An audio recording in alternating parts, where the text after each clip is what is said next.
Hoy quiero contarle una nueva historia. Una historia que muy pocos conocen. Desde siempre he sentido una especial inclinación por los personajes malditos y marginados. Personajes odiados, amados y discutidos. Colón es uno de ellos. El almirante se enfrentó a todo y a todos, pero muy pocos saben de su gran secreto. Sígame y se lo contaré.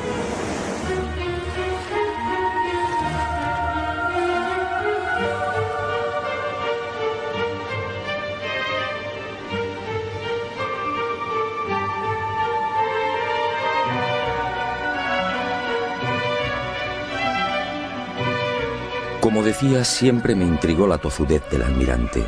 Peleó con sabios y con reyes, y terminó venciendo. Nunca comprendí esa seguridad, hasta que el destino puso en mis manos una información confidencial. Entonces entendí. Y la imagen de Cristóbal Colón apareció ante mí en su auténtica dimensión. Un Colón frío, calculador, ambicioso, sin escrúpulos y en posesión de un secreto que no era suyo. La historia, una vez más, fue manipulada. Todo empezó en estas costas de las islas portuguesas de Porto Santo y Madeira hacia el año del Señor de 1476. Mejor dicho, la historia arranca mucho antes y en otros parajes muy distintos. 500 años antes, hacia el 990, los vikingos ya habían mantenido un tráfico regular entre Groenlandia y las costas del norte de América. Los relatos de los audaces normandos se propagaron rápidamente, y de Noruega, patria de los vikingos, saltaron a toda Europa, siendo consignados en el 1070 por el sabio alemán Adam von Bremen. Aquel descubrimiento, según los expertos, se debió a la precipitada fuga de Eric el Rojo. Tras una sangrienta venganza, los islandeses desterraron a Eric por 3 años.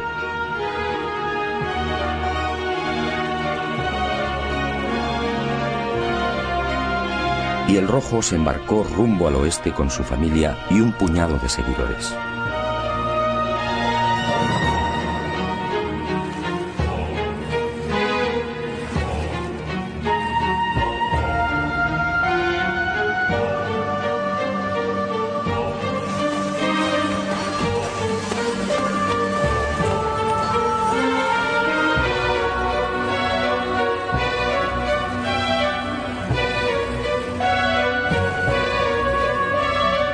Así fue muy probablemente como llegaron a Groenlandia, y de allí a las costas de Massachusetts, entre Boston y Nueva York. En 1311 otro audaz pueblo, el Mandinga, ubicado en las costas del África Occidental, se aventuró igualmente en el océano, y el rey Abubakari II, al frente de 2000 piraguas, tocó tierras americanas. La expedición descubriría Recife, en Brasil, pero nunca regresaron.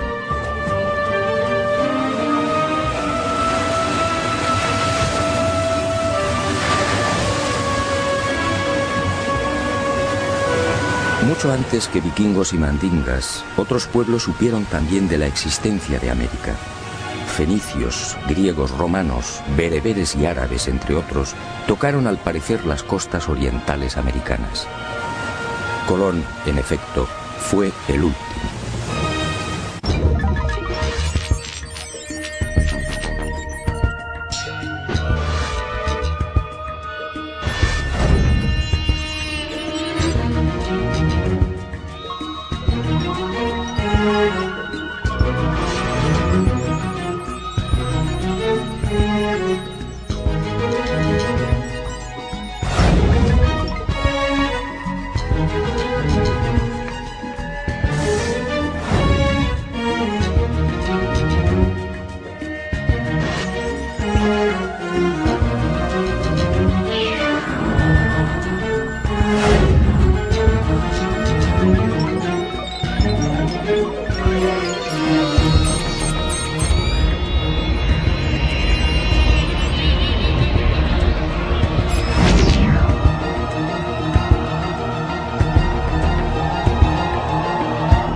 ¿Árabes en América? A principios del siglo XVI, Fernández de Oviedo, gobernador de la Castilla del Oro, escribe sobre algo realmente insólito. Oviedo afirma que los naturales llamaban Kebi al cacique. Kebi en árabe significa grande. Y asegura también que aquellas gentes rezaban en mezquitas. Así consta en sus crónicas. ¿Cómo entender esta presencia árabe en América antes de 1492? ¿Y cómo entender el escrito entregado por el Papa Inocencio VIII a Martín Alonso Pinzón antes del descubrimiento? El documento, procedente al parecer de la corte de Salomón, decía así: navegarás por el mar Mediterráneo hasta el fin de España, y allí, al poniente del sol, entre el norte y el mediodía, por la vía temperada hasta 95 grados del camino, hallarás una tierra de Cipango, la cual es tan fértil y abundosa que con su grandeza sojuzgarás África y Europa. Aunque el origen salomónico del documento resulta más que dudoso, Europa no existía como tal en el 900 a.C., la verdad es que si la historia fue cierta, Alonso Pinzón habría recibido antes de embarcarse con el almirante una información secreta que apuntaba directamente a México. Como es sabido, este país se encuentra a 95 grados del Guadalquivir.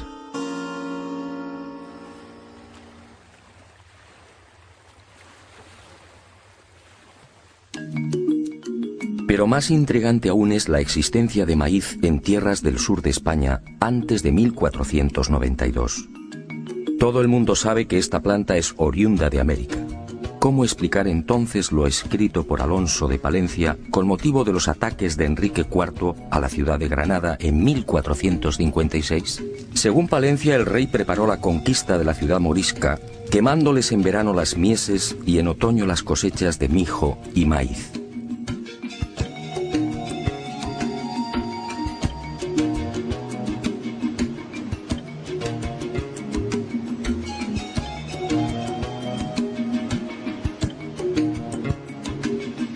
¿Y cómo explicar los aranceles de descarga registrados en los puertos de Barbate, Vejer, Conil y Chiclana, al sur de España, en los que años antes del descubrimiento se hace expresa mención de la manegueta, la guindilla que se cultivaba en Chiapas, en la actual Guayana Francesa y en Jamaica?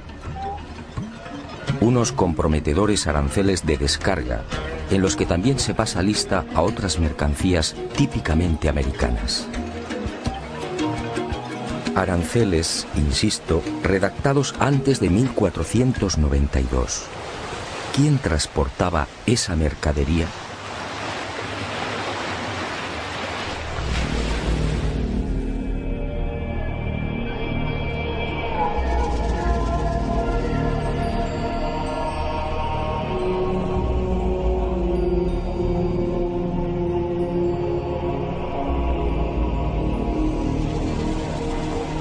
Es probable que el joven Cristóbal Colón llegase a tierras portuguesas hacia 1476, cuando contaba unos 25 años de edad.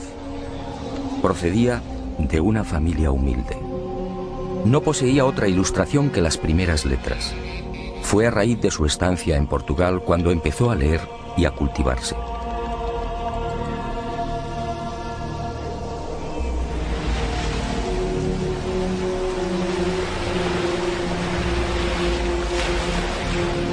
Y fue en Madeira donde entró en los negocios de compra de azúcar. En 1477 se casa con Felipa Moniz, instalándose en la isla de Porto Santo, muy próxima a Madeira.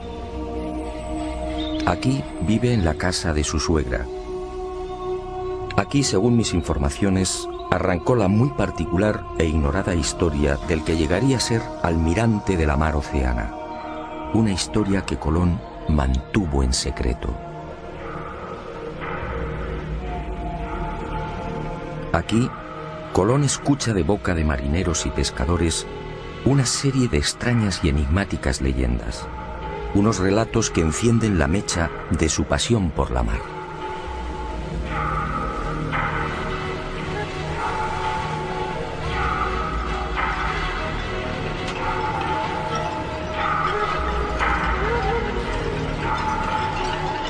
Las gentes de las Azores le contaron cómo los vientos de poniente arrojaban con frecuencia a las playas restos de árboles desconocidos en aquellas islas. En una ocasión, la mar depositó en la isla de las Flores los cadáveres de 2 hombres de caras muy anchas y aspecto distinto al de los europeos y africanos. En esas fechas, hacia 1477, en un viaje de negocios a la ciudad irlandesa de Galway, el propio Colón fue testigo de la presencia de un hombre y una mujer que habían llegado por mar y que en nada se parecían a los europeos. El genovés los tomó por chinos o hindúes, arribados a Irlanda por el occidente.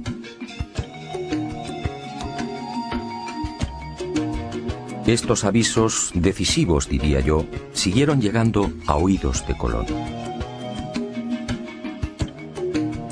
Los pescadores del Cabo de la Vela le pusieron igualmente al tanto de otra singular visión. No hacía mucho se habían cruzado con varias y enormes almadías. Todas disponían de casas de madera y eran gobernadas por gentes extrañas.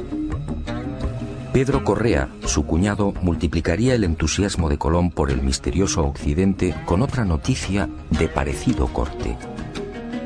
Él mismo había sido testigo de la aparición en las playas de Porto Santo de otro madero labrado y de unas cañas tan gruesas que, de nudo a nudo, podían contener 9 garrafas de vino. Unas cañas nunca vistas en Europa y África.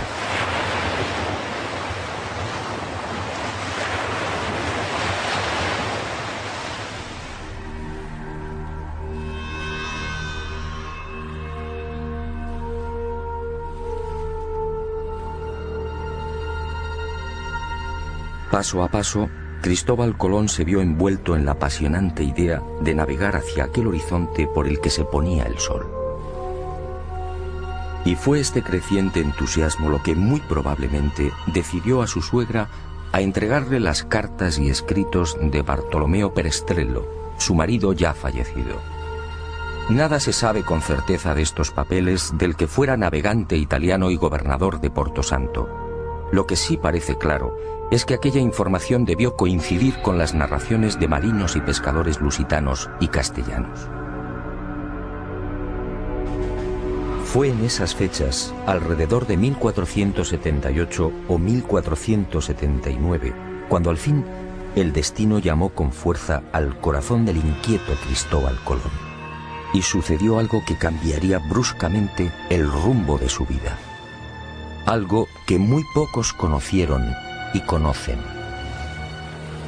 Algo que se convertiría en su gran secreto y finalmente en su gran tragedia.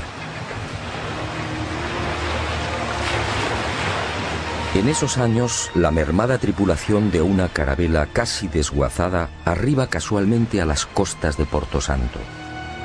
Son hombres enfermos y maltrechos. Un piloto y 4 o 5 tripulantes. Son castellanos, quizá portugueses, y uno tras otro van muriendo. Colón, compasivo, se hace cargo del piloto y lo aloja en su casa. Y así, el increíble destino pone en sus manos una historia fascinante que cierra el círculo. Quizá por agradecimiento, quizá porque sabe que la muerte le ronda, este piloto anónimo termina por narrar a Colón los detalles de su peripecia. Navegando desde las costas africanas, probablemente en la región del Golfo de Guinea, la carabela que transporta madera y alimentos se ve sorprendida por una furiosa tormenta. Y los poderosos vientos alisios la desvían de su inicial derrota, presumiblemente hacia la península ibérica o Inglaterra. Finalmente, la tripulación escapa del temporal y descubre con asombro que se encuentra en mitad de unas islas completamente desconocidas. Ellos no lo saben, pero los vientos los han empujado hasta el Caribe. Y durante 1 o 2 años, 1476 y 1477, estos hombres blancos navegan de isla en isla. Son bien acogidos por los naturales, se mezclan y conviven con ellos, llegan a construir un pequeño fortín, descubren oro, y el piloto va tomando notas de cuanto ve. registra perfiles, ensenadas y montes, calcula leguas y distancias, reseña marcas y referencias, hasta que un día aquel paraíso se convierte en un infierno. La tripulación, carente de defensas, contrae una dolencia tan peligrosa como desconocida. Ellos no pueden saberlo, pero las bellezas taínas les han contagiado la espirochaeta pálida, la temible sífilis. El mal alcanza su fase secundaria y los hombres blancos ven con impotencia cómo sus cuerpos se cubren de pústulas, y la fiebre y los dolores terminan postrándolos. Al ver cómo sus compañeros van muriendo inexorablemente, el piloto anónimo decide regresar. Y allí, cosas del destino, está Cristóbal Colón. Es posible que este retorno del piloto anónimo ocurriera hacia 1477 o 1478. El navegante muere y Colón hace suya toda la información suministrada por el desdichado prenauta. Dueño y señor de la oportunísima revelación, Colón se entusiasma definitivamente con la idea de alcanzar esas tierras ignoradas, utilizando para ello el camino de Occidente.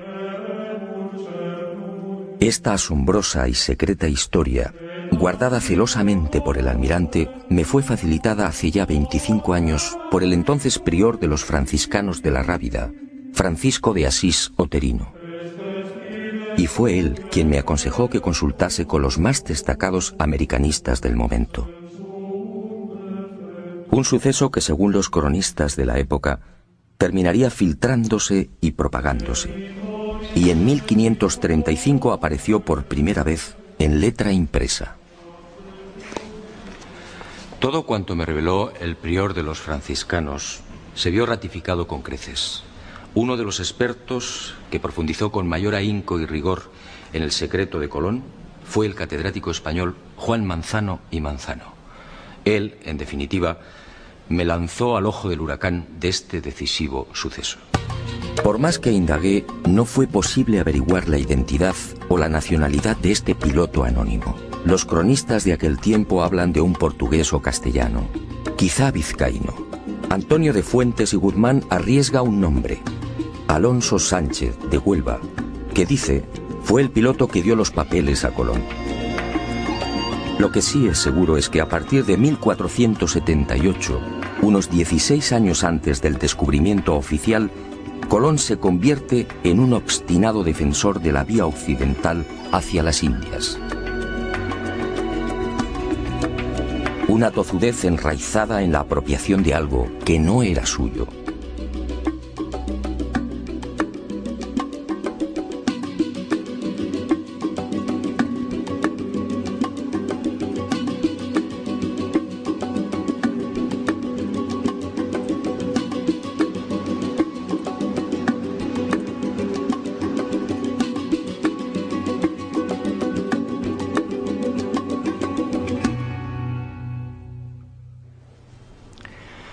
A partir de esa información privilegiada, Colón se convierte en otro hombre. Ya no son sospechas, ahora lo sabe. Navegando por el mar tenebroso siempre hacia el oeste, encontrará nuevas y ricas tierras. Pero, ¿qué tierras eran esas? Y Colón emprendió una febril búsqueda, consultando los textos clásicos y los escritos de sus contemporáneos. Se sumergió impaciente en el Imago Mundi y en las páginas de la Historia Rerum. Estudió la Biblia, el Libro de los Reyes, la glosa ordinaria de Nicolás de Lira, Aristóteles, Isidoro, Marco Polo y un largo etcétera. Y en los márgenes de estos libros fue anotando reflexiones, dudas y certezas. Fueron tiempos difíciles y angustiosos. Hasta que un día el caprichoso pero sabio destino puso en sus manos una carta geográfica y unos documentos.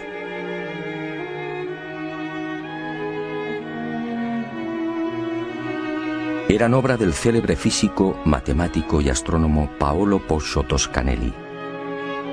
El 24 de junio de 1474, 2 años antes de la llegada de Colón a Portugal, el canónigo lisboeta Fernão Martins recibía una carta desde Florencia.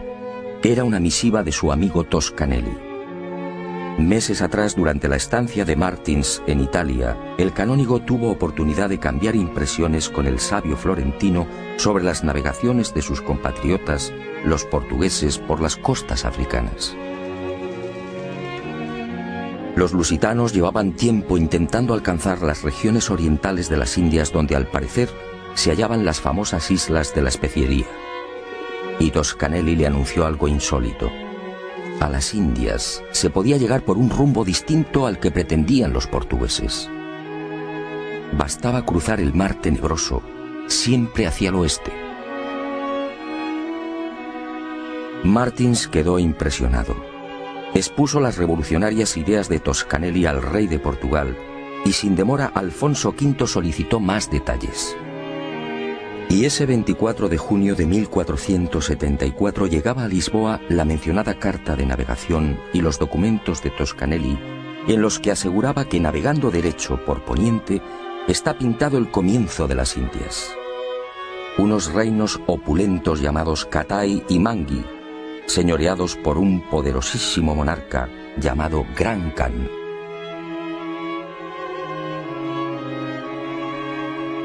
No es difícil imaginar la sorpresa y alegría de Colón al leer y repasar estos documentos de Toscanelli. Allí estaba la confirmación a lo proporcionado en secreto por el piloto anónimo. Las ideas de Toscanelli y las pistas halladas en las restantes lecturas redondearon finalmente el gran proyecto colombino. Al otro lado del mar tenebroso se encontraban las Indias. Solo había que navegar hacia el oeste, siempre hacia el oeste. Colón, en definitiva, fue víctima del mismo error de Toscanelli.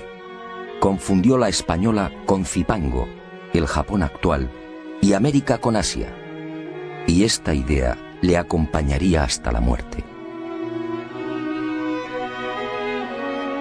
Confirmadas las noticias del prenauta, nuestro hombre eufórico volvió a repasar una y otra vez las claves secretas de su gran sueño.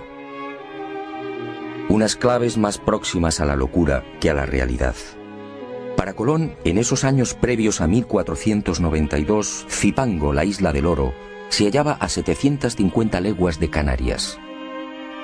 Para Colón, las míticas minas del rey Salomón no podían ser otras que las descubiertas por el piloto anónimo al sur de la gran isla del oro. Para Colón, las tierras firmes del Gran Khan, el Catai de Toscanelli, se alzaban al oeste del Zipango, es decir, a poco más de 1100 leguas de las Canarias. Dominado por la fiebre descubridora y por aquellas lecturas, adelantándose al Quijote, Colón confunde Jamaica con el reino de Saba. Y cree que uno de los reyes magos partió justamente de esta isla. Para Colón, de acuerdo a lo narrado por el prenauta, el Golfo de Paria, en las actuales costas de Venezuela, era el lugar en el que se había levantado el paraíso terrenal. Y murió con el convencimiento de que Cuba formaba parte de las tierras firmes de Asia.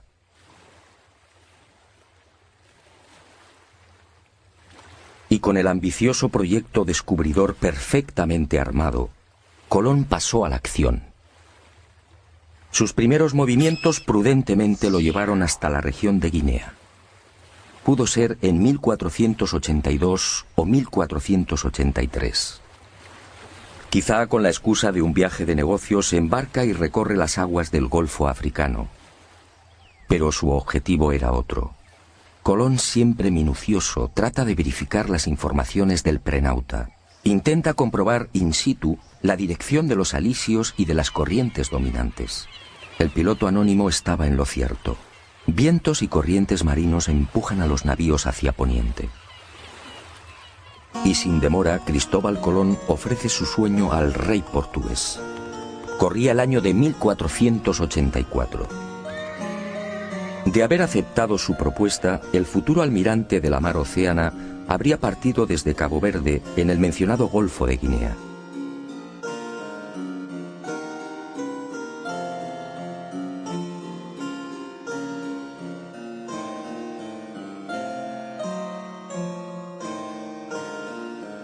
Pero Juan II lo despacha con cajas destempladas.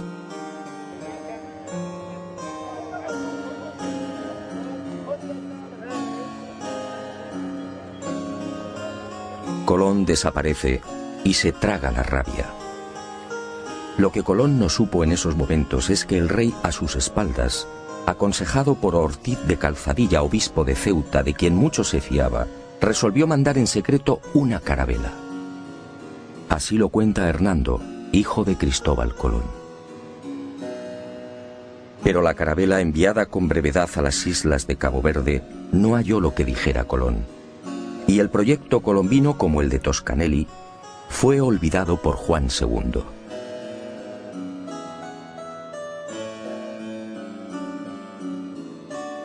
Y el destino siguió tejiendo y destejiendo. Colón supo de la turbia maniobra del rey portugués, y a esta decepción se sumó la muerte de su mujer y la pésima marcha de los negocios. Colón entonces tomó la decisión de abandonar Portugal. Corría la primavera de 1485 y decidió probar fortuna en la corte de la vecina Castilla. Pero antes, apremiado por la escasa bolsa, viajó a Huelva, encomendando a su joven hijo, Diego, a los cuidados de Violante Móniz, su cuñada. Y el destino atento le obligó a pasar por el monasterio franciscano de la Rábida. Allí, Colón recibiría una bocanada de oxígeno. Uno de los frailes, Antonio de Marchena, se entusiasmó con la idea. Y Colón, nuevamente eufórico, fue al encuentro de Isabel y Fernando, los reyes católicos. Nueva decepción. Nadie le cree. La llamada Junta de Salamanca rechaza el proyecto. El testimonio del doctor Rodrigo Maldonado de Talavera, miembro de esta junta de sabios y expertos, resume el sentir general. Este testigo, con el prior de Prado y con otros sabios y letrados y marineros, platicaron con el dicho almirante sobre su ida a las dichas islas, y todos ellos concordaban que era imposible ser verdad lo que el dicho almirante decía.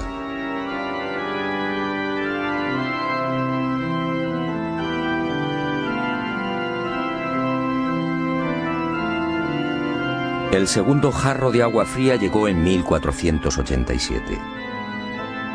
Y cuentan las crónicas que el futuro almirante no se rindió. Aquella vieja tozudez lo mantuvo alerta y firme. Pero las cosas no mejoraron. Y cuando todo parecía perdido, cuando el genovés pensaba ya en trasladar su proyecto al rey de Francia, algo cambió.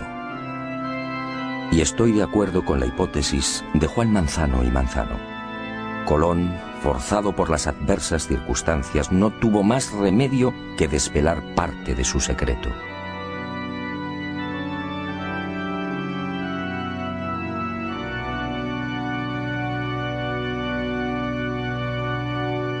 Y en abril de 1492, finalmente, Cristóbal Colón triunfa.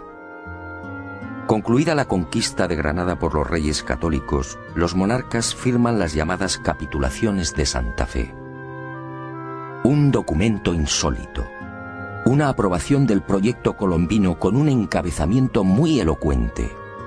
Las cosas suplicadas e que vuesas altezas dan e otorgan a don Cristóbal de Colón en alguna satisfacción de lo que ha descubierto en las mares oceanas,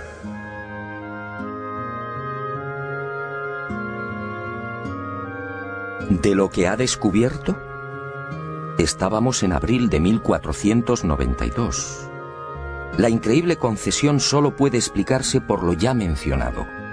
Colón tuvo que confesar parte de lo transmitido por el desdichado piloto anónimo.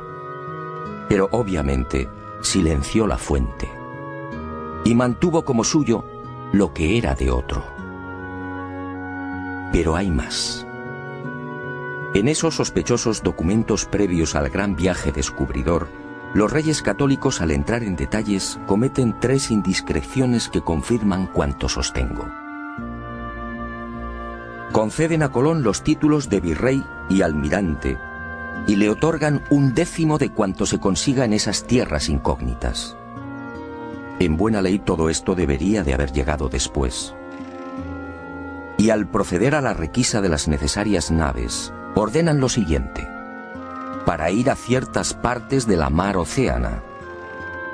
Evidentemente los reyes católicos tenían una información privilegiada.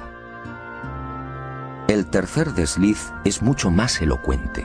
Al designar a Diego Rodríguez Prieto como el hombre que debía facilitar las carabelas, la ordenanza real fija su sueldo en 4 meses. Y me pregunto, ¿cómo sabían los reyes católicos la duración del viaje en aquel abril de 1492? Resulta muy sospechoso que solo se equivocaran en 2 semanas. Y llegó el gran viaje. Y con él, y con las siguientes singladuras, Cristóbal Colón terminaría descubriendo sus cartas. Unas cartas marcadas.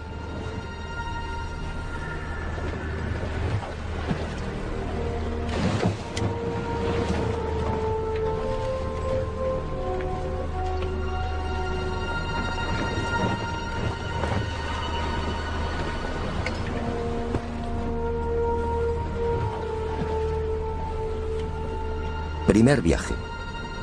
Fiel a lo consignado por el prenauta, Colón, en lugar de navegar directamente hacia Occidente, siguiendo los paralelos de España, alarga la ruta y pone proa al sur.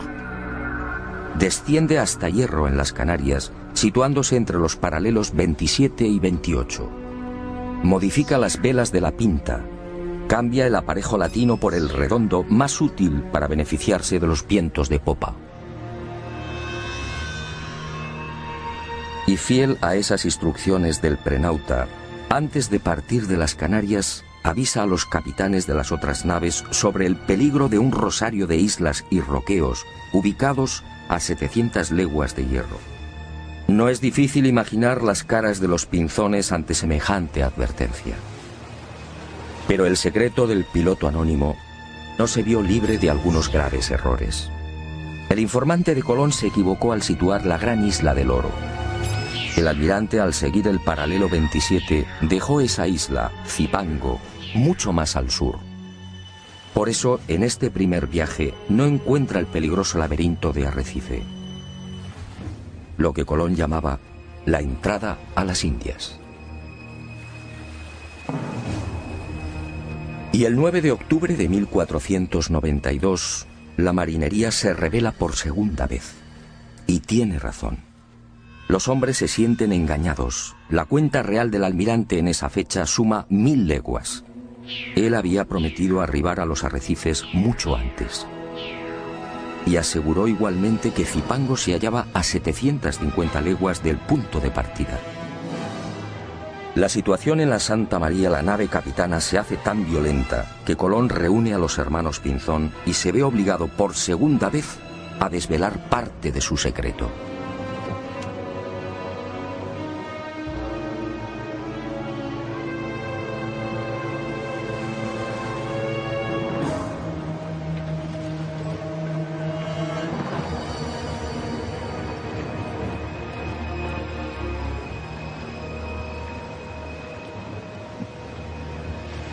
Colón consigue calmar los ánimos y recibe un último plazo de 3 días.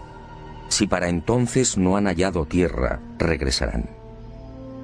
El 12 de octubre descubre Guanajaní, una pequeña isla del grupo de las Lucayas que Colón bautiza como San Salvador. El almirante, perplejo, no comprende. ¿Dónde ha estado el error? ¿Por qué no han desembarcado en Zipango? Y sigue de isla en isla buscándola. En esos días angustiosos, uno de los ocultos objetivos de Colón se destapa con violencia. Al almirante solo le interesa el oro.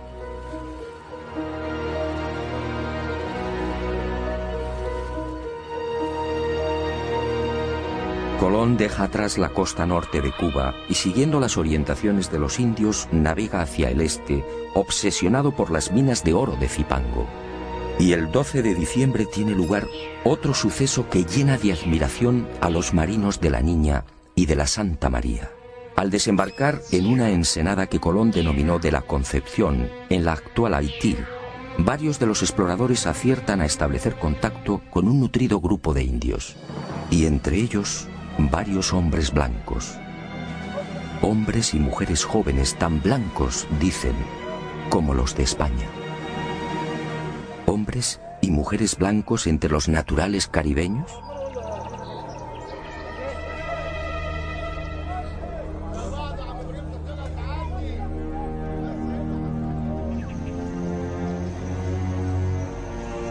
Los conquistadores quedaron asombrados, sí, pero no Colón. Él sabía por el piloto anónimo que la tripulación de aquella carabela había permanecido 1 o 2 años con los indios de la región. Y sabía igualmente que los predescubridores se mezclaron con las indias. Esta, sencillamente, era la explicación de la insólita presencia de hombres y mujeres blancos.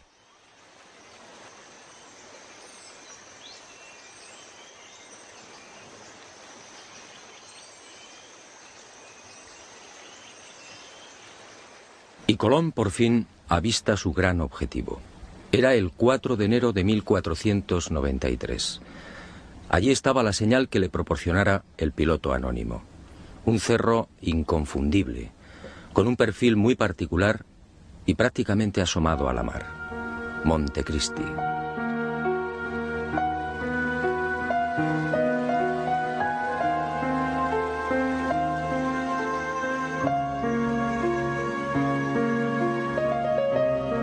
Y sin desembarcar, el almirante anuncia que allí está su ansiado Zipango. Allí, a escasas 20 leguas de la costa, se encuentran las ricas minas de oro. Y la marinería, perpleja, se rinde ante las supuestas dotes proféticas del almirante. ¿Dotes proféticas? Por supuesto que no. Y en marzo de 1494, en el segundo viaje, al descender a tierra y explorar el valle del Cibao, Colón vuelve a cubrirse de gloria ante sus atónitos hombres.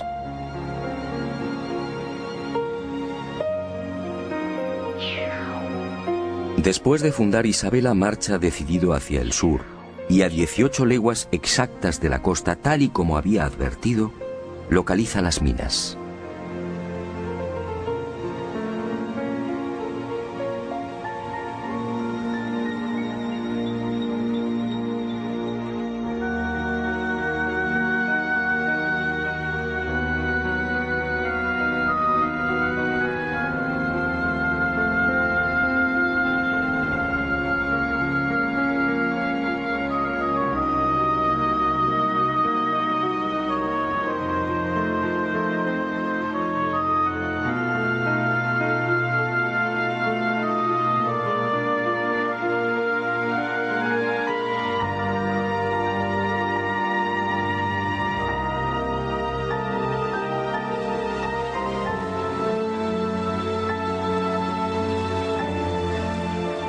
Tal y como le anunciara el prenauta, aquí mismo, los expedicionarios encuentran un nido de paja con 3 balas de lombarda. Otra de las señales clave. La viva y aplastante demostración del paso del piloto anónimo por la Española. Por supuesto, nadie se explica cómo han llegado las balas de piedra hasta el corazón del Zipango. Y Colón, satisfecho, guarda silencio.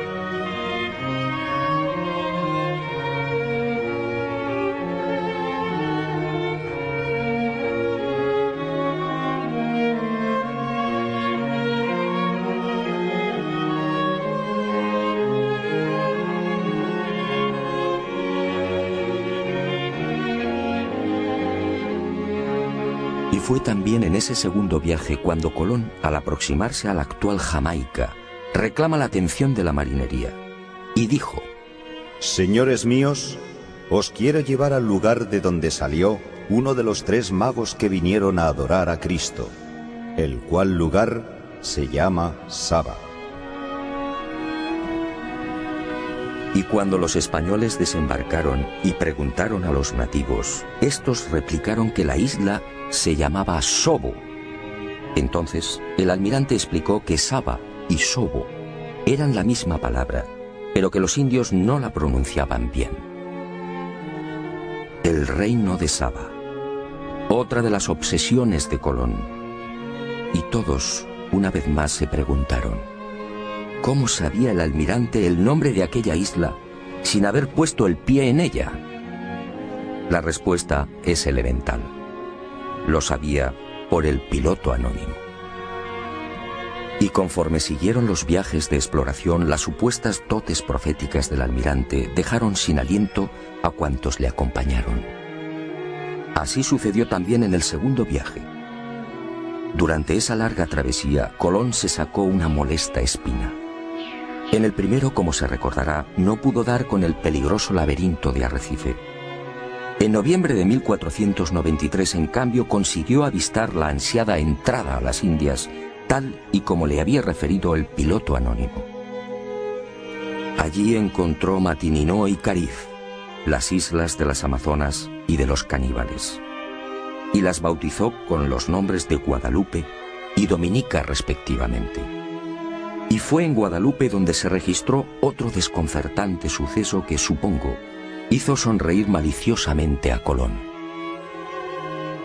Los españoles, al penetrar en una de las aldeas, fueron a topar con dos objetos imposibles: un codaste y un cazuelo de hierro. El primero, la pieza recta y vertical que remata la nave por popa, nada tenía que ver con las canoas utilizadas por los indios. En cuanto al cazuelo, ¿qué pudieron pensar los españoles? Los naturales no conocían el uso del hierro, y el almirante, como digo, sonrió para sus adentros. Aquellas piezas solo podían tener un origen, el que usted y yo estamos pensando: el prenauta. Colón, prisionero de la vanidad, debió disfrutar lo suyo con estos hallazgos y profecías. En ese segundo viaje, después del alarde desplegado frente a las supuestas costas del reino de Saba, el almirante repetiría la hazaña. Ocurrió cuando navegaba al sur de la Española. A cosa de 7 u 8 leguas de tierra fueron a divisar un montículo. Y Colón, con una seguridad que desarmó a su gente, afirmó que aquel era el lugar llamado Ofir, los montes todos de oro, las célebres minas del rey Salomón.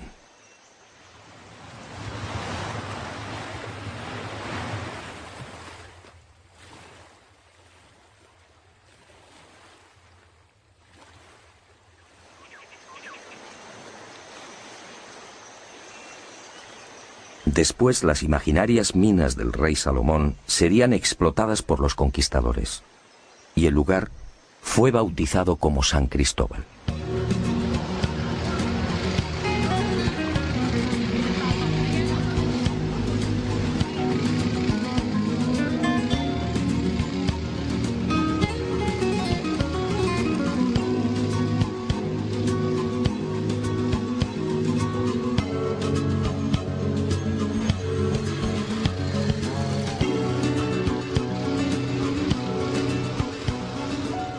Pero la locura del almirante no se detuvo ahí. El piloto anónimo le había informado también de un increíble lugar en el que los ríos procedentes de una montaña desembocaban en un enorme lago, produciendo un gran estrépito al chocar con la mar. En el tercer viaje a las Indias, en 1498, Colón busca ese territorio situado a cosa de 50 o 70 leguas al sur de Zipango, según el prenauta. Y lo encuentra. Es el Golfo de Paria, al norte de la actual Venezuela. Descubre el lago, los ríos y queda maravillado al escuchar el fortísimo ruido provocado por la reunión de las aguas dulces y saladas.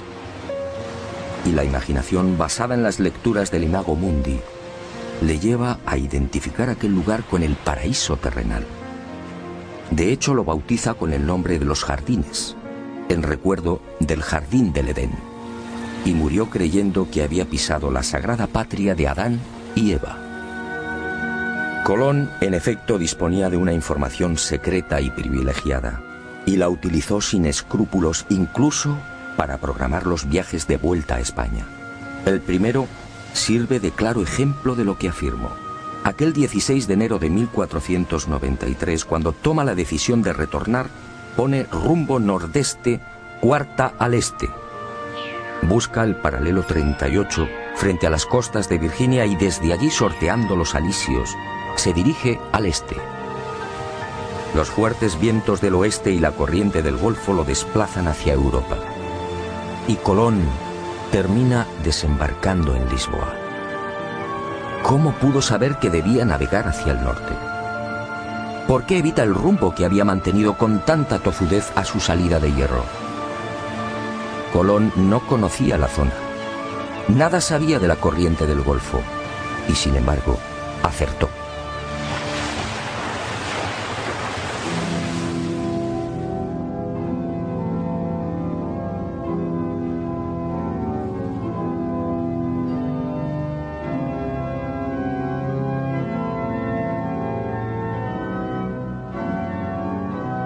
Pero Colón cometió un gran error. Hizo suyo un secreto que no le pertenecía. Ignoró al piloto anónimo y se quedó con toda la gloria.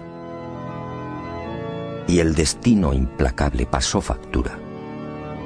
En la primavera de 1499 el virrey almirante es encadenado y devuelto a la corte de Castilla. Y sus privilegios desaparecen. Poco después, el 20 de mayo de 1506, muere en Valladolid. Y muere olvidado y en la ruina.